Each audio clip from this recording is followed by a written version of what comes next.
আসসালামু আলাইকুম। আমরা যদি আমাদের কম্পিউটারের কোনো ফাইলের ভিতরে কি আছে তা দেখতে চাই, তাহলে প্রতিটা ছবিকে ডাবল ক্লিক করে ওপেন করে তারপরে দেখতে হয়। এতে কিন্তু অনেকটা সময় ব্যয় হয়। কিন্তু যারা ম্যাক ইউজ করে তাদের কিন্তু সময়টা ব্যয় হয় না। যখন একটা ছবি সিলেক্ট করে স্পেস বাটন ক্লিক করলে ওদের একটা কুইক প্রিভিউ আসে। এই প্রিভিউটা দেখে আমাদের যে কোনো ধরনের ফাইলের কুইক প্রিভিউ দেখা যায়। তো আমাদের উইন্ডোজের ক্ষেত্রে কিন্তু সেই সুবিধাটা নাই।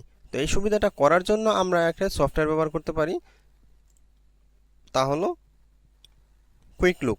কুইক লুক কিন্তু ম্যাকের ওই সফটওয়্যারের সিমিলারই। ম্যাকে যেটা ইন্ডিভিজুয়াল দেওয়া আছে, কিন্তু আমাদের উইন্ডোজের ক্ষেত্রে আমরা কুইক লুকটা ব্যবহার করতে পারি।